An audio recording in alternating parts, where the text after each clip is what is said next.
என்னடா இது உண்மையிலேயே நிலாதானா? இவ்வளவு துல்லியமா இருக்கு. இந்த போட்டோவை பார்க்கும்போது நமக்கும் ஆச்சரியமா தாங்க இருக்கு. பாட்டி வடை சுடுறது உண்மையிலேயே தெரியும் போலியப்பா.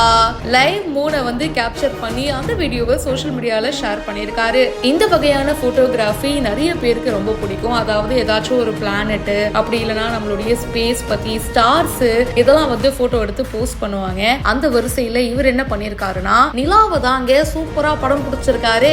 இந்த உலகத்துல இருக்கிற ஒரு அழகான விஷயம்னா அது நிலா தான். சோ அந்த லைவ் மூனை வந்து கேப்சர் பண்ணி அந்த வீடியோவை போஸ்ட் பண்ணிருக்காரு. சோ மூனை வந்து ரொம்ப கிட்ட பாக்குற மாதிரி இருக்குங்க. அவ்வளவு துல்லியமா அவ்வளவு அழகா இருக்கு. டெலிஸ்கோப்ல லேசர்லாம் வந்து ஃபிட் பண்ணி அதுக்கப்புறம் அவருடைய போனை ஃபிட் பண்ணி இந்த வீடியோவை எடுத்திருக்காரு. நிலால இருக்கிற அந்த சின்ன சின்ன குழி கூட தெரியுதுங்க. எவ்வளவு அழகா இருக்கு பாருங்க. sk.photography 2.0 அப்படின்றவர் தான் இந்த வீடியோவை ஷேர் பண்ணியிருக்காரு. இதை பத்தி உங்களுடைய கருத்துக்களை மறக்காம போஸ்ட் பண்ணுங்க. மேலும் பல இன்ட்ரெஸ்டிங்கான விஷயங்கள் பிஹைண்ட் ரூட்ஸ்ல வந்துட்டே இருக்கு. இப்பவே ஃபாலோ பண்ணுங்க.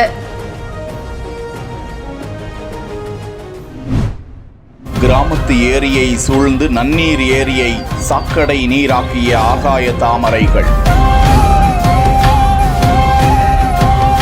சாதி மத பேதம் கடந்து ஏரிகள் மீட்பாளர் நிமல் ராகவனுடன் கைகோர்த்து ஒன்று கூடிய மக்கள்.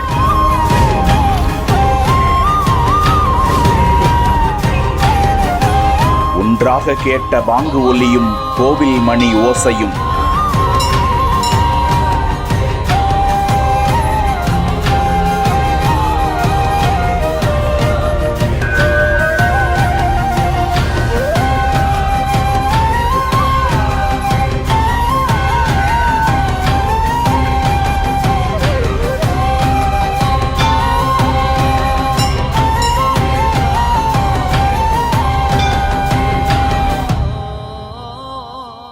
தஞ்சை மாவட்டம் பட்டுக்கோட்டை புதுப்பட்டினம் ஊராட்சி. கடலில் இருந்து 200 மீட்டர் தொலைவில் இருக்கக்கூடிய இந்த கிராமத்தின் நன்னீர் ஏரி பல ஆண்டுகளாகவே தூர்வாரப்படாமல் பராமரிக்கப்படாமல் இருந்ததால் அந்த ஏரியில் கடல் நீர் புகுந்து உப்பு தண்ணீராகி சாக்கடை நீரும் கலந்து அசுத்தமாகி போனதால் அந்த ஏரியை பயன்படுத்த முடியாத நிலை ஏற்பட்டது. ஏரி முழுக்க ஆகாய தாமரைகள் படர்ந்து கிடந்ததால் அந்த ஏரியை மீட்பதற்கு நிமல் ராகவனிடம் கேட்டபோது அங்கு ஆய்வுக்கு சென்று மக்களிடம் பேச்சுவார்த்தை நடத்தினார். அப்போது ஊர் பொதுமக்கள் பெரும்பாலும் பெண்கள் அந்த ஏரியை சுத்தம் செய்ய களம் இறங்கினர்.